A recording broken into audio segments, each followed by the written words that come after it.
As more and more begin to know, the status quo has got to go. They're bound to say yes to a man named Dr. No, a man who makes the establishment panic. Grassroots are growing way too wild, too organic.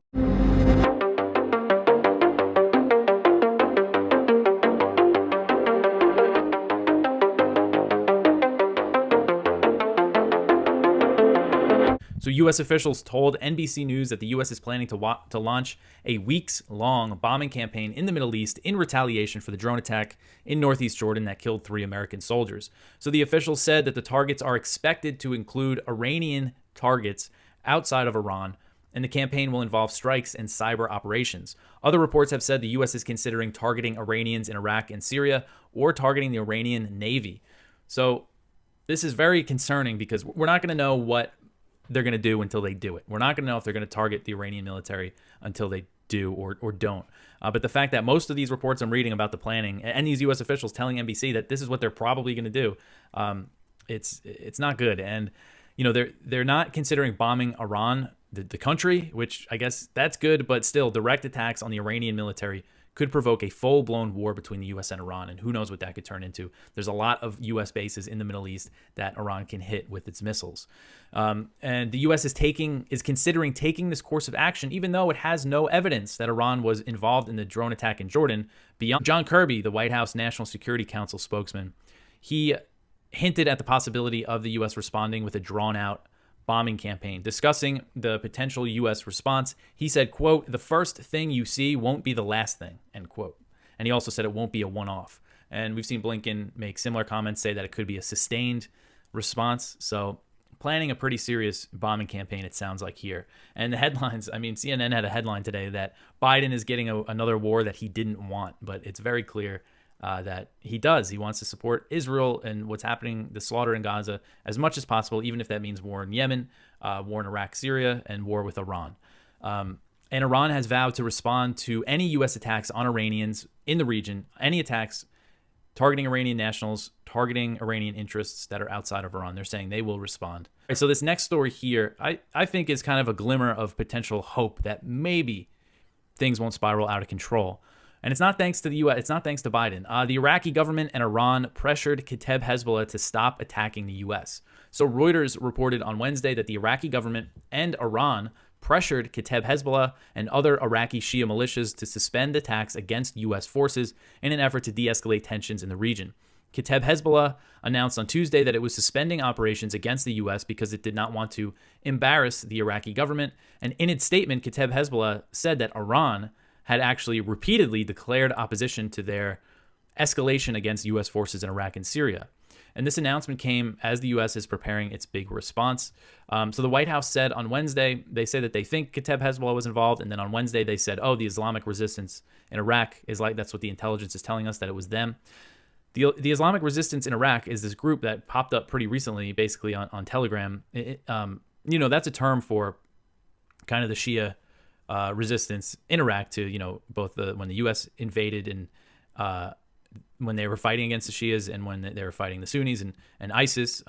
But the group that's been claiming attacks on U.S. troops kind of just emerged basically online on Telegram. And it's not clear exactly which militias are involved, but it's likely, I think it's pretty clear that Kata'ib Hezbollah is involved. The fact that they announced that they are suspending attacks on U.S. troops mean that they've been suspending the attacks. But nobody's officially taken credit for killing the 3 U.S. troops. Anyway, so the Iraqi government, according to this report from Reuters, they've been trying to ease tensions and get these attacks to stop and get the U.S. to stop bombing Iraq. The U.S. has launched several rounds of airstrikes in Iraq now. And according to this Reuters report, killing U.S. troops in Jordan was a step too far for the Iraqi government. They were not happy about it. Farhad al-Din, who's an advisor to Iraqi Prime Minister Mohammed Shia al-Sudani, he confirmed that the Iraqi government worked to de-escalate and get Kata'ib Hezbollah to agree not to attack the U.S. So he said, quote, Prime Minister al-Sudani has been working hard in the past few days, engaging with all relevant parties inside and outside Iraq. All sides need to support the efforts of the Prime Minister to prevent any possible escalation, end quote. So Ukrainian President Volodymyr Zelensky is expected to fire Ukraine's top general, Valery Zaluzhny, and this move could definitely backfire due to Zaluzhny's popularity inside Ukraine. So Ukrainian media outlets reported that Zelensky told Zaluzhny that he would be moved to another post, but that the general refused to step down as commander-in-chief. Other reports said Zelensky told Zaluzhny that he would be fired, but for now he remains in his position. Zelensky's office has denied that there was a conversation about Zaluzhny's firing, but Ukrainian sources speaking to the media say that it's just a matter of time before the general is sacked. And this was reported all over Ukrainian media that this meeting happened. And sources told Politico that the reason why he's been spared so far is because Zelensky is afraid of creating a powerful new political rival. Zaluzhny has long been rumored to be a potential future presidential candidate once Zelensky allows elections to happen again. Zaluzhny has not officially announced intentions to enter politics, but polling has shown that the Ukrainian public trusts Zaluzhny significantly more than Zelensky, making him a real political threat. And this has been rumored for a long time, that Zaluzhny might run for president one day. So one source told Politico, quote, "So far, Zaluzhny has not decided to enter politics, but he is considering this option, and the president's office is afraid. I know for a fact that Zaluzhny is going to be fired, but it was not supposed to happen on Monday, and it did not." End quote. Here's Gerald Salenti with today's trends in the news. Judge, you have the feds are buying our emails. And you mentioned what Justice Louis Brandeis wrote, but you go on and say, while we are consumed with Joe Biden's bombings and Donald Trump's trials, the federal government's rapacious appetite for spying on the private behavior of Americans, as to whom it is no suspicion of wrongdoing, continues unabated. They're spying on us. And you go on to say that, as Justice wrote 140 years afterwards from the Constitution, the most comprehensive of those rights was the right to be left alone, which today we call privacy. But it's gone. Well, a left-wing senator whose voting record would not coincide with yours or mine on anything except this stuff, Ron Wyden of California, I don't know how he finds this out, but found out about it and interrogated the head of the NSA who purported to defend it. The NSA, which captures the keystrokes on all mobile devices and desktops illegally and unconstitutionally, which can go to the FISA court and get a surveillance warrant on any basis whatsoever. Still, that's not enough for them. There are still some pockets in the country where privacy prevails that they haven't been able to pierce. So what they can't do directly, invade our privacy, they are doing indirectly by purchasing digital data from big tech. They don't name individuals because there's no target, there's no articulable suspicion, there's no probable cause, there's no crime, there's no search warrant. It's just their rapacious attitude. Okay, Verizon or Google, we need every email sent between the state of New York and the state of New Jersey in these, this is just a hypothetical, between these time periods. And Verizon or Google will say, okay, it'll cost you X million dollars. The check arrives, our tax dollars or money borrowed in our name, and they get this information. What do they do with it? Share it with the FBI. What does the FBI do with it? Uses it to predict crime, This is what the British did when they used general warrants to break down doors, to search where they wanted and seize whatever they could find. The general warrant authorized it, didn't name a target, didn't articulate a crime, didn't name a thing to be seized or a place to be searched or a person to be searched. They were trying to predict who would engage in insurrection against the king. This was all in Madison's mind and all in the framers' minds when they wrote the Fourth Amendment to assure that this would never happen, that the new federal government here, that the new country here would never do to Americans what the king had and Parliament had done to the colonists. They were wrong. We are in a 1984 nightmare far beyond George Orwell's dreamings. There is no right to privacy remaining. When this can happen, when Congress doesn't stop it, and when there's no outrage. It can happen. Congress doesn't stop it. No outrage. Why doesn't Congress stop it? Well, because these spies have dirt on Congress. Why is there no outrage? Because it happens so regularly, consistently, systematically. Then you go on also to write about after 9/11, in a collective spirit of fear and subversion to the president, at the utter disregard for its members' oath to uphold the Constitution, Congress enacted the Patriot Act. It permits one federal agent to authorize another federal agent to search and seize whatever the latter wishes to look at and capture, so long as it is in the possession of third-party financial institutions. I mean, this is the Patriot Act. You talked about Orwell. That's the perfect name for it. It's an Orwellian name. Yes. It has nothing to do with being a patriot. It is Correct. anti-patriotic. It's Correct. called the Anti-Patriotic Act. Yes. But explain to what you mean by they captured so long as it's in the possession of third-party financial institutions. Well, it was intended, publicly stated, to find out how terror groups were wiring funds from one group to another. That's why they said financial institutions. What they didn't tell us is their bizarre definition of financial institutions to include lawyers, physicians, jewelers, builders, contractors, hospitals, and that great financial institution to which we all repose our wealth, the post office. This definition of financial institutions got about 30 or 40 different entities in there, which basically allows them to go to any third-party possessor of your records. You go to a supermarket, they can get that record without getting a search warrant. Oh my God. FBI agent A authorizes FBI. This is a real check on authority, isn't it? Authorizes FBI agent B to go and get those records. This was the George W. Bush creation, October 15, 2001. So just a month after 9/11. Ron Paul told me he was given 15 minutes to read it. It's 115 pages long. I've read it twice. It takes about 15 or 16 hours to read because it's not 115 consecutive pages. It's basically amending various sections of the code that already exists. Of course, Ron Paul and his band of colleagues in the House, all 15 of them, voted against it. 2 U.S. senators voted against it because it was that aura of fear and timidity and subservience to the White House that would promise to keep us safe. Hey, give me your liberty. This is Satan coming out from behind a tree. Hey, Mr. and Mrs. America, give me your liberty and I'll keep you safe. And we end up with neither liberty nor safety. Welcome to Liberty Lockdown. Please scan your barcode. Your liberty ain't gone, but yeah, it's on hold. Charles Murray wrote this book, and he had this idea for the Madison Fund, which was it was a fascinating idea where he basically said we need to create like enough money that lawsuits from the government, I think like for the EPA, it's almost too expensive because every single time they try and take something up, there's like this basically a public lawsuit fund to go and defend. The government has the upper hand when, I mean, it's really a cruel system. You look at how much money we put into public defense versus prosecution.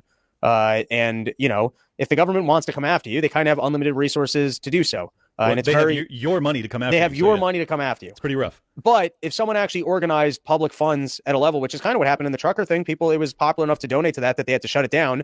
But if we actually were organized enough to create really good legal funds to go and fight the government back, it can become too expensive. And if they rack up too many losses, they cower. They're a bully. If they're losing and they can't exert their force and their agenda and it's not that expensive to go fight the government, they can't afford it on their end either. Yeah. So well, what's frustrating to me is that like all of the unconstitutional stuff that gets done, it seems like the Democrat governors just do it constantly, and then they're like, then the Supreme Court a year and a half later shoots it down, and they're like, well, I'm going to repackage this ever so slightly, roll it out again. I'll see you in 18 months. But the right wing never does anything for like that would be in alignment with libertarian ideals. And like this is the first time that even though they're being alleged to be challenging the Supreme Court, in truth, I think they're doing exactly what our founders intended, which is that like Texas would have never entered the union if it was ever dictated that if you have hundreds of thousands of people entering your state, that you have, and the federal government will do nothing to stop it, that you have no right. It's unconstitutional for you to stop it. Well, I mean, they would have never entered the union, ever. They should just play the game back, because with the COVID stuff, for example, the big one was, I think that you're talking about was landlords couldn't throw out tenants, and it was based off of, and then they basically decided that the CDC didn't have the authority to do so, but they didn't really want to rule on it, so they just said, hey, once the time for the first action was over, they weren't going to renew it, because the Supreme Court's lazy. They don't really like to rule on these things. But to me, if the Biden administration overexerts on its authority, tells you that you're not allowed to throw out a tenant when you should be allowed to throw out a tenant, they should have to pay you back. And if we actually enforced that when the government takes away a right from you wrongfully, they have to actually pay you back for it, they wouldn't be able to do it. And so that's kind of the case right now. It's like you'll get a lawsuit against some police officer that beat the crap out of somebody, but like who pays it? It's the taxpayer. They don't take it from the pension of the cops. So it's like anytime that they aggress upon us and we actually prevail in court, we get paid back with our own money. It's fucking it's a real problem. Like I think that there ought to be a far greater criminal penalty when you violate the Constitution. Like that ought, like everything else we do, like if you drive 120 miles per hour, like you can go to jail for a significant amount of time. But like if you actually violate everyone's civil rights for years straight, they'll just be like, that was wrong. And just move on. So it's like, what the fuck, dude? Texas should just play that game back, and every single week roll out some different device at the border and let them tear it down and let it be a Wile E. Coyote Roadrunner game. Well, look, just to play off the point that you were making about the eviction moratorium, which basically shattered property rights, this is the consequence of that when you have lefties. This is now how they view property rights. Listen to this. I'm stuck. I mean, it's bad to do. At the same time, they're probably doing it for a reason. They need those things, but they shouldn't just be going in and clearing the shelves because this isn't sustainable for the store. A lot of folks actually can't afford any of the things in there. I'm not saying that ceiling has to be the solution to that, right? However, I don't know, maybe the city could provide more accessible resources to unhoused or under-income folks that can provide them like hair care, bodily care, hygiene care, etc. That could be an option. I mean, this is a story based off of like CVS being shut down in these liberal hellholes because they no longer stop shoplifters for anything. It's fucking crazy. I did a joke on my first end of year recap about how upset the liberals were going to be when all these stores pull out of their towns and they have nothing there. But I had the experience on the road. I don't even remember where the hell I was, but I somehow ran out of underwear. Maybe I shot my pants too many times on the road. And I had to go and I had to pick up some underwear. And it was like jewelry shopping. It's behind a case. I have to go find an employee to open up the case so that I can inspect the shitty Hanes underwear that I'm going to buy. Yeah, it was like being in a high-end jewelry store just to buy some stupid fucking Fruit of the Loom underwear. They'll put fucking deodorant and shavers and like $5-8 stuff behind glass that you have to have. And then they only have, because they can't afford the minimum wage in California is like $30 an hour or something fucking crazy. Right. So that they only have one dude working. Everything's behind glass. So you have to wait a half an hour for someone to actually get over there and unlock the glass. It's like, well, this is obviously unsustainable. Of course these businesses are going to shut down. But this is what happens. I mean, this is why anarcho-capitalism, this is why the anarcho-capitalist wing of libertarianism is obviously the correct one. As soon as you disavow property rights, it's just a ticking time bomb. Like civilization just comes to a screeching fucking halt. And we're witnessing that in many areas of California, this formerly unbelievably productive, gorgeous state. And it has just been shattered by these insane Marxist policies. I don't know how else to put it. It's very frustrating. Don't tread on us. Number 3, the third pillar of social justice, homophobia. This generally means fear of homosexuals or hatred of members of the LGBTQ plus community. June 12th, 2016, a man named Omar Mateen went into the Pulse nightclub in Orlando, Florida, murdered 49 people, injured 53, and held people hostage. Here is Barack Obama summarizing the events 4 days later. This was an attack on the LGBT community. Americans were targeted because we're a country that has learned to welcome everyone, no matter who you are or who you love. And hatred towards people because of sexual orientation, regardless of where it comes from, is a betrayal of what's best in us. So nice of us. We're just sitting here. Reminds me of 9/11. We were just minding our own business, and then they hate us for our freedoms. Donald Trump. Let's go to the total opposite side of the aisle. Donald Trump. What does he have to say about this? This is a very dark moment in America's history. A radical Islamic terrorist targeted the nightclub, not only because he wanted to kill Americans, but in order to execute gay and lesbian citizens because of their sexual orientation. It's a strike at the heart and soul of who we are as a nation. It's an assault on the ability of free people to live their lives, love who they want, and express their identity. Okay, all inspiring. It turns out, just because the club happened to be a gay club does not mean he was targeting the club because of that. It was also mostly young people. It's not because he had anything against young people. It was in Florida. He didn't have anything against Florida, and Floridians in particular. Now, a reminder that much like a protest, the purpose of terrorism is to amplify a message, not conceal it. So we actually have a transcript of the Omar Mateen phone call. Listen in, see if you detect sexism, homophobia, hatred of Americans, hatred of Christians. Here's what he says. You have to tell America to stop bombing Syria and Iraq. They are killing a lot of innocent people. What am I to do here when my people are getting killed over there? You get what I'm saying? You need to stop the U.S. airstrikes. Tell the U.S. government to stop the bombing. They are killing too many children. They are killing too many women, okay? I feel the pain of the people getting killed in Syria and Iraq. They need to stop bombing Syria and Iraq. The U.S. is collaborating with Russia, and they are killing innocent women and children, okay? The airstrikes need to stop and stop collaborating with Russia, okay? The airstrikes need to stop. You see, now you feel how it is. Now you feel how it is. Far from being paranoia, the Council on Foreign Relations actually published the number of bombs dropped on Syria and Iraq in this year, 2016. Syria, 12,192. Iraq, 12,095. If you walk into the Capitol building without a permission slip, you're a terrorist. Dropping 24,000 bombs on 2 countries who never initiated violence against America, that's just public service. I mean, what's wrong with keeping people safe? Turns out, The Intercept got their hands on some of these documents relating to a portion of these bombings. According to The Intercept, when it was good with Glenn Greenwald, not today. During one 5-month period of the operation, according to the documents, nearly 90% of the people killed in airstrikes were not the intended target. In Yemen and Somalia, where the U.S. has far fewer limited intelligence capabilities to confirm the people killed are the intended targets, the equivalent ratios may be much worse than 90% of people killed who were not the intended target. And by the way, for them to determine intended target, they basically play like 6 degrees from bin Laden. If you were ever in a country that experienced radicalism, you're an intended target. Lori Calhoun works with me at the Libertarian Institute. She said that at one point it was all men ages 16 and older who were considered military targets. Very devastating. Again, even though men were the only people in that document who were considered okay to kill, the problem is not gender. Or else we'd just say, yeah, you got to include 16-year-old women onto that too. That's not the issue. The problem is the initiation of violence. That's why the Free State matters. More on the homophobia issue. 2019, Time magazine says, between 1944 and 2016, at least 7,800 suspected assailants sexually abused 12,254 boys in the Boy Scouts, one of many examples of gay-on-straight violence. Social justice has no answer. They don't know whose side to take. Libertarians, of course, do. New York Times, 2023, more than 450 credibly accused child sexual abusers have ministered in the Catholic Church in Illinois over almost 7 decades. Why we would call that gay on straight violence and say we need to have a gay humility month and a straight pride month in response to that is ridiculous. Treat people like voluntarists and violence advocates. There is quite a bit for Americans to be proud of. It's commonly known that it's not that these issues are so difficult to understand, but people don't want to understand them. They want heroes to admire and people to vilify. When it comes to being proud of America, I think there are a few things we can look at. The Wright brothers, a couple bike shop owners, were able to design something that gave massive flight to the vast majority of human beings, and not just the wealthy, not just the 1%ers.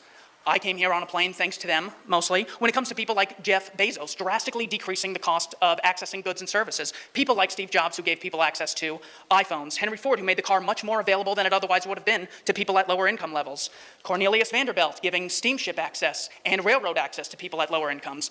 Andrew Carnegie, making everything cheaper because he made steel cheaper and in the production process, therefore made everything else cheaper. Not to mention the Declaration of Independence is a pretty damn fine document.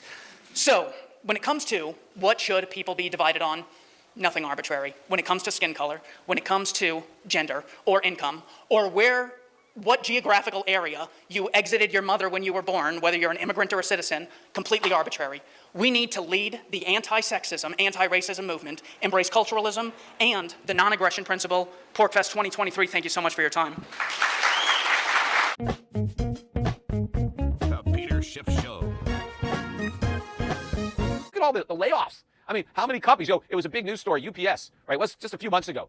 UPS announced like these big wage hikes. The unions had really, pushed them and backed them into a corner and got UPS, the Teamsters, were able to get these huge pay raises for their members. And I talked about it because it was just ridiculous how much some of these UPS drivers were gonna earn. Well, this week, UPS came out and announced massive layoffs. I forget what percentage it was, maybe around 15% of the workforce is going to be laid off. So they're not going to get these rosy compensation packages because they're going to get a pig slip. They're going to get fired. Is Biden going to talk about that? Because they're not unrelated. In fact, UPS specifically cited high labor costs as the main reason for the layoffs. And of course, this is all Econ 101, which, in order to be an economist, you have to fail Econ 101. But it's supply and demand. If the price of something goes up, the demand goes down. And so UPS workers became a lot more expensive. And therefore, UPS didn't want to buy as many of those workers. It became too expensive, so they got priced out of their jobs. Now, this is not the end of the layoffs because these wage hikes are making the company less efficient, less competitive. They're going to ultimately raise prices, and that's going to eat into sales because people are going to have to, buy less of their products because it's more expensive. And more layoffs are coming. I mean, this is why so many formerly unionized companies went out of business. Their unions drove them out of business and ended up destroying all the jobs of their members. I mean, once upon a time, we had this huge manufacturing sector, and one of the reasons that it's gone is because of the labor unions. That's why the labor unions moved into services, because they destroyed manufacturing. But the one place the labor unions are thriving is in government, because they can never destroy the government, unfortunately, because no matter how much money the government loses, they stay in business, because they have a captive audience. They can tax us, or in the federal government, they can print. But even FDR, big government FDR, even he was opposed to public sector workers unionizing. He didn't think that you should be able to be in a union if you work for the government. And I agree with him. Right? You can't do that. It should have to be a private sector. You can't unionize. If you take a job as a public servant, you can't then join a union and go on strike and claim you're a public servant. And the big problem with these labor unions is then they negotiate with themselves because the labor unions help elect the politicians that they bargain with. And so they're not really having a real negotiation because the politicians who are giving them raises owe them their jobs. And then the labor unions use those higher wages to help fund the campaigns of the people who rubber stamp their pay raises. Meanwhile, the taxpayer who's on the hook for all this, he doesn't have a seat at the bargaining table. He's nowhere around. He's just a patsy that gets stuck with the bill. Anyway, let me get into what was going on at the press conference. And one of the reporters asked them about a wage price spiral. And I hate this term. And I heard it a lot on television again today, wage price spiral, as if the wage price spiral is what causes inflation. The wage price spiral, I think that coin might have been coined, in the 30s or something like that, used. But nobody really knew about it until Richard Nixon. And they started talking about a wage price spiral. And the reason that Tricky Dick and his administration was talking about inflation being caused by a wage price spiral was to deflect the blame for inflation from the government to the private sector. Because if inflation is caused by wages rising and then prices go up because wages went up and then wages go up because prices go up and it's just a never-ending self-perpetuating spiral, hey, it's got nothing to do with the government, right? Well, we got nothing to do with that, right? It's just a self-perpetuating process that we're just, observing from afar. And we got to, can we do something about this horrible wage price spiral that's causing all this inflation? That's a myth. It doesn't cause inflation. First of all, wages are prices. That's all they are. They're just a specific price. Like rent is the price you pay, right? If you want to live in a house or you want office space, you have to pay rent. Rent is the price that you're paying to have access to property. Well, wages, that's the price you pay when you want to buy labor. If I want to hire somebody, they have a price. What is your price? Well, I want $15 an hour. That's my price, right? So you call that a wage. It's just the name of a price. So if you understand that wages are prices, then you can't say, well, prices go up because prices go up, right? It's a price spiral. Rising prices cause rising prices. No, they don't. What caused rising prices? Inflation. What's inflation? The expansion of the money supply. That's what's inflating. Prices don't inflate. They go up, they go down. Money supply inflates. Inflate means to expand. Who causes the expansion of the money supply? The government, the Federal Reserve. So all this talk about a wage price spiral just lets the government off the hook, right? Every time these reporters talk about a wage price spiral, they're letting the Fed, they're letting the Biden administration off the hook for being responsible for causing inflation. In fact, when Powell talked, right, about inflation, again, he used words like goods inflation and housing inflation. Why do they do that? Why do they try to assign inflation to a particular price? We've got food inflation, right? We've got goods inflation. We got oil inflation. None of these things are inflation. Again, this is all part of the government's propaganda effort to shift the blame for inflation onto the private sector. We have food inflation. Well, that's the farmers. The damn farmers are causing inflation, right? Oh, we have oil inflation. Well, it's the damn oil companies. It's Putin, right? If we have rent inflation, it's those greedy landlords, right? There is no such thing as rent inflation or goods inflation or services inflation or any kind of inflation other than inflation. There's just one kind of inflation, and it's the kind the government creates. The government expands the money supply, spends it into circulation. The government runs a deficit. The Fed monetizes the debt, quantitative easing, creates the money. The government spends it. The people who get the money spend the money, pushes up prices. All prices go up. Right? Food prices, energy prices, whatever. They may go up in different amounts, but it's the inflation that causes it. But whenever Powell starts talking about a price and tying it to inflation, it's again to pretend that somehow inflation came about, completely separate from the government's action. That the government's just here to fight inflation without acknowledging that the government has caused the inflation. So to the extent that it puts out the fire, it lit the fire in the first place, right? You don't get credit for putting out a fire that you lit. Right? You get credit if there's a fire, you got nothing to do with it, and then you come in, okay, but taking credit for putting out the fire that you lit, and of course, they haven't even put it out. They continue to pour gasoline on it as they're pretending they're trying to fight it. Now,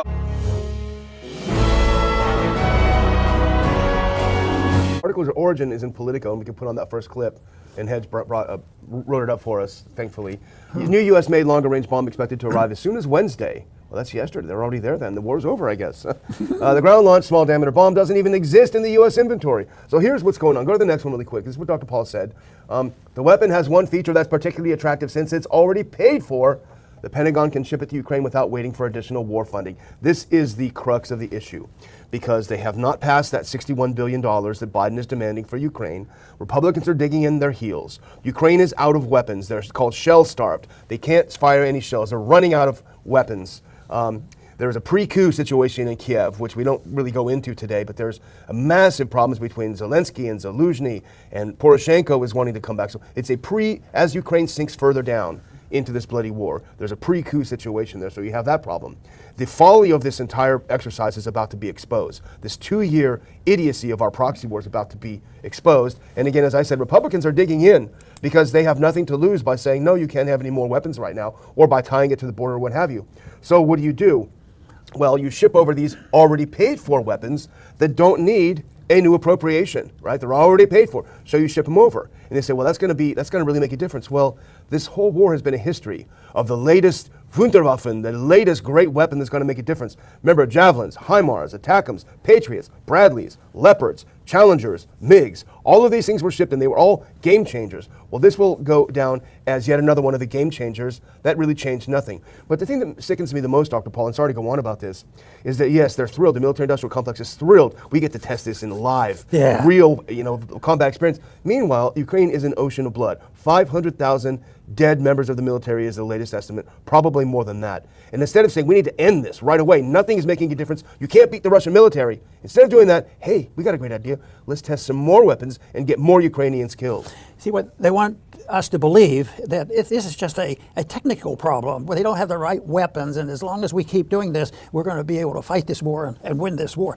They don't claim that they're on the verge of winning quite like they were before, because reality is setting in. But they're still, in order to get more, it's getting more difficult to come here, because even some of the members of Congress are waking up and realizing. But you know why the congressmen are waking up? Because some people in this country, the constituents, we don't give them enough credit, because they will wake up and send a message, and they have talked about this. But they want to call it a weapons problems, and this is their answer is more money, even if you hide how much it costs, and build more sophisticated weapons. But it's really a policy question. Why did we go in? What is began? Are we being honest about it? Do we speak the truth when we know the truth? Yes, we wanted the people to believe this was all due to Iran, that caused this problem. And what is it? Was it one of our missiles that did this?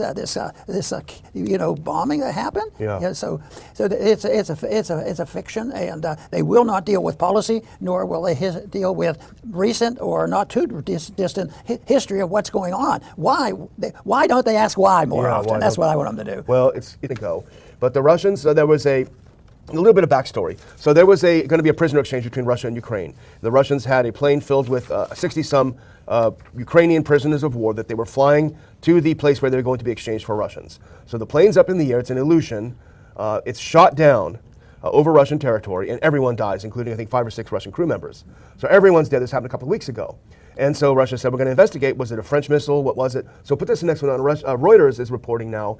Russia says it has evidence U.S. Patriot missiles downed its military transport plane. Now, that doesn't mean that Americans were necessarily operating the batteries, but it is possible. We know that they're in places where they don't belong. However, no one has disputed the fact, I don't believe, that it was probably an accident. It probably wasn't on purpose. Someone probably pulled the trigger when they should have, but nevertheless, it was an American missile that destroyed a Russian plane on Russian territory and killed at least 5 Russian military members and 60-some Ukrainians. We work hard at ducking responsibility, like no body bags coming back here, and we're no good troops on the ground. But we sure look pretty close to the war activity when we see these maps on where we have troops. But we make a big effort to duck the military responsibility.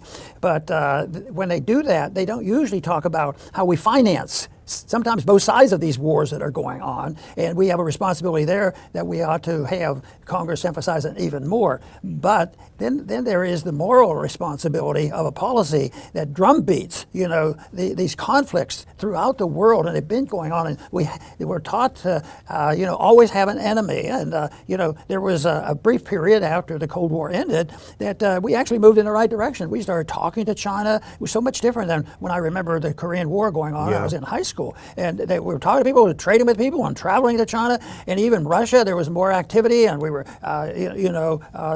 sharing some of the products that we were able to. So they did that, but that isn't happening anymore. It's always that was too soft. They had the people who want this perpetual war for perpetual peace. They had to make sure that we hate people, and it's really how they demonstrate it is if the people are there speaking the truth and suggesting that we shouldn't jump to the conclusions, and we should, like last week, did somebody advocate we just go into Iran over there and bomb Iran? Lindsey, baby. Yeah. So it's the refusal to have the responsibility and the sadness of the gullibility of the people in this country who pay all the bills, and yet they've been able to con the people into believing, yes, that might be a problem that we have to deal with. We have to deal with the inflation and deal like that, but they won't consider the fact that maybe they're connected. Maybe that's why they're suffering, because the average person here is in this country is paying for the bills. In all the options, national security. I think you can make the argument on the whole security. We're less secure because of this, and the economic challenges that we're facing. But that message hasn't sunk in yet, and of course that's one of our goals of this program, to try to get people to at least think about these issues. Yeah.